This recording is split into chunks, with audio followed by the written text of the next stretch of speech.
Yo'qol.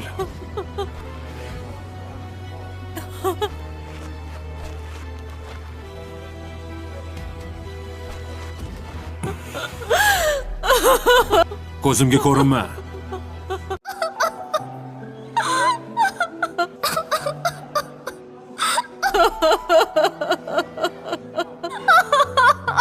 Aysha.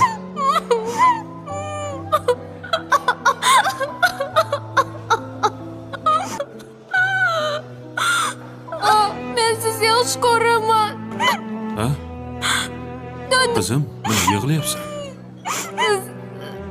Ana amaki dadam. Meni dadam sizsiz. Kim aytdi senga qizim mast? Bo'ldi, yig'lama. Mas.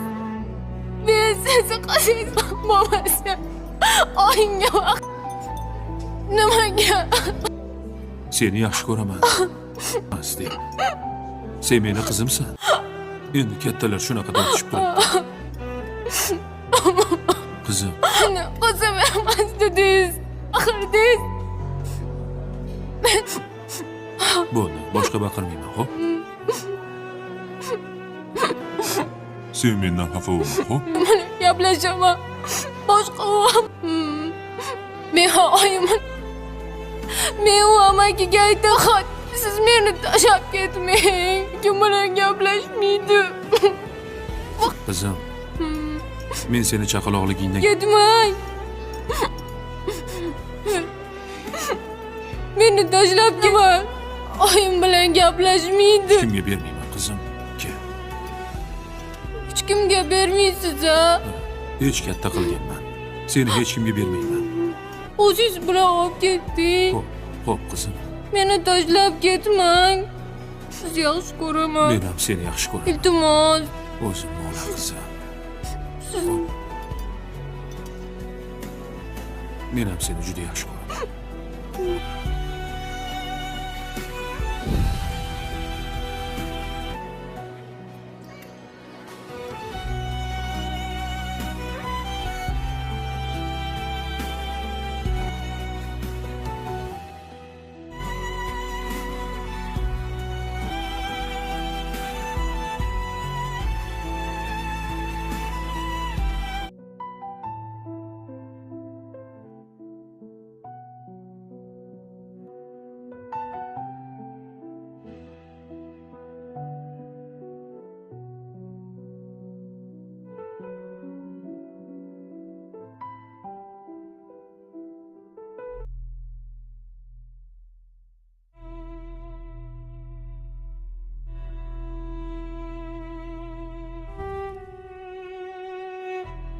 Assalomu alaykum dadajon. Va alaykum assalom. Yaxshimisiz qizim?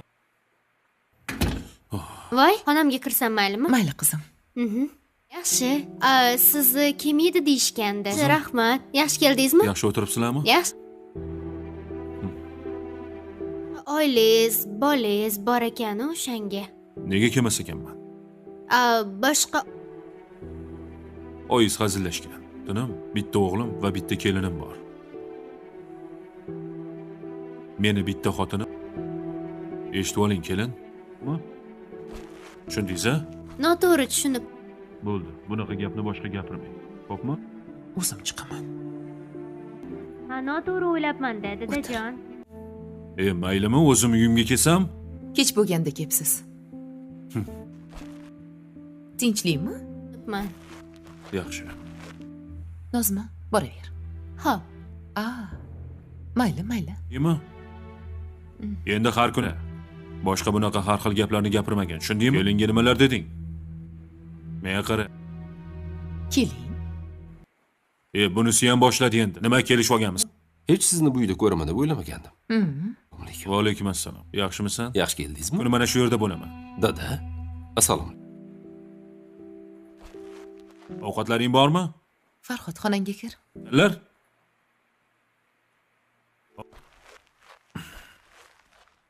Bo'ldi qil. Shunaqa. Uni ustiga qorningiz ham och qopti. Uyingiz borligi esingizga tushib qopti. Yo'q.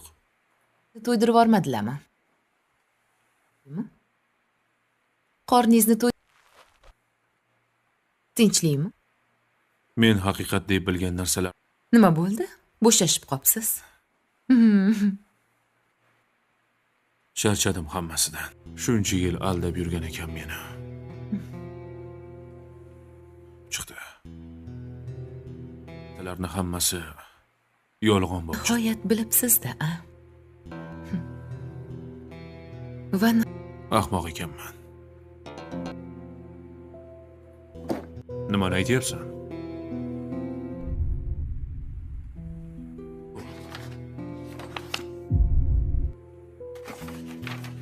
Nima bu? mana buni. Qayerdan bilding buni? Men Sen qayer? lekin tagiga yetish uchun ancha yillar oldin bilganman. Shuni vaqtliroq menga bersang bo'lmasmidi? Ishonarmidingiz? O'zingiz ham haqiqatni bilibsiz. Indamadim, gapirmadim. Mana Olmadim. Meni yomon aldadi. Chidol, tuhmat qilyapsan derdingiz. maraz. Siz menga ishonmasdingiz. U sizni dadam deb o'ylang. Qizchaga rahmim kelyapti xolos. Faqat farzandlar qiynaladi. Ikkita katta odamni ahmoqona janjaliga अस्सलाम वालेकुम नाज़रीन। Drama serial culture 2 सीज़न की नई एपिसोड में हम लोग देखते हैं अहमद साहब से नींद से जागे तो देखा किचन से कुछ खटपट की आवाज़ आ रही थी। जाकर देखा तो उनकी परी खाना बनाने में मसरूफ़ थी। तुम यहाँ क्या कर रही हो? अहमद साहब प्रिया से थोड़ा नाराज़ थे। उसने रियान से शादी का फैसला जो किया था, बाबा ये मेरा भी तो घर है, क्या मैं यहाँ खुद नहीं आ सकती? प्रिया अपने बाबा के लहजे में नाराज़गी को महसूस कर गई थी, मगर फिर भी नॉर्मल लहजे में बोली। अहमद साहब बगैर कुछ कहे ही किचन से बाहर आ गए। प्रिया की आंखें नम हुई। ये वही जगह थी जहाँ प्रिया खाना बनाती थी और इसके बाबा इससे ढेरों बातें किया करते थे, मगर ये सब ख़त्म हुआ सिर्फ एक शख्स की वजह से। आज प्रिया के दिल में रेहान के लिए नफ़रत और बड़ी। खाने लेने लिए वो अहमद साहब के कमरे में गई और ख़ुद भी वहीं बैठ गई। अपने बाबा की तरफ खाना बढ़ाकर प्रिया इनके साथ खुद भी खाना खाने लगी। दोनों बाप बेटी जानते थे कि इन दोनों में से किसी ने कुछ नहीं खाया था, इसलिए खामोश से अहमद साहब ने भी खाना शुरू किया। खाने से फारिग होकर प्रिया चाय के कप ले आई और एक कप अपने बाबा को देकर दूसरा खुद थामे सोफे पर बैठ गई। अपने पैरों को तकती प्रिया अल्फाज तलाशने लगी। बाबा, मैं जानती हूँ मैंने कल जो फैसला लिया शायद वो मेरे लिए ठीक नहीं था, मगर आप ही बताएं ना बाबा, क्या मैं एक ऐसे इंसान को माफ़ कर सकती हूँ जिसने हमसे हमारी इज्जत ही छीन ली, वो इज्जत जिसे बनाने में सालों गुजर जाते हैं। रेहान ने वो एक पल में खाक कर दी। प्रिया ने अपनी तरफ से अपने बाबा को मनाना चाहा। तुम्हें क्या लगता है तुम्हारे ऐसा करने से तुम कभी जीतोगी? क्या तुम्हें इस बात का ज़रा भी अंदाज़ा है कल रात मैं तुम्हारे लिए कितना परेशान था? कल रेहान मुझे कोई साइको लग रहा था, कितनी अजियत में था मैं कल। अहमद साहब अब प्रिया पर अपना कल का सारा गुस्सा निकाल रहे थे और प्रिया खामोशी से सर झुकाए सब सुनती जा रही थी। करीब 8 बजे प्रिया को लेने रेहान आया। इसके घर के बाहर खड़ा था। कार से निकलने के बाद भी इसकी हिम्मत नहीं हो रही थी घर के अंदर जाने से। इसने प्रिया को कॉल की और उसे बाहर आने के लिए कहा। बाबा, मैं जा रही हूँ, प्रिया ने अहमद साहब की तरफ सर झुका के कहा तो अहमद साहब ने शफकत भरा हाथ उसके सर पर रखा। मैं चाहता हूँ तुम हमेशा खुश रहो। अपने बाबा से दुआएं लेते वक्त प्रिया के लबों पर तबस्सुम फैला। आखिर अहमद साहब बाप थे, कब तक अपनी अकलौती लाडली बेटी से नाराज रहते? मैं जानती हूँ बाबा मैं क्या कर रही हूँ, आप मेरे लिए बेफिक्र रहिए। प्रिया अपने बाबा को दिलासा देती घर से बाहर आई और कार में बैठ गई। प्रिया को खामोश बैठा देखकर रेहान ने गाड़ी अपने मंजिल की जानिब बढ़ा दी। अंकल ठीक हैं? रेहान को कोई बात ना सूझी तो अहमद साहब के मुतल्लिक ही पूछ लिया। तुम्हारी कल की हरकत के बाद क्या लगता है तुम्हें कैसे होंगे बाबा?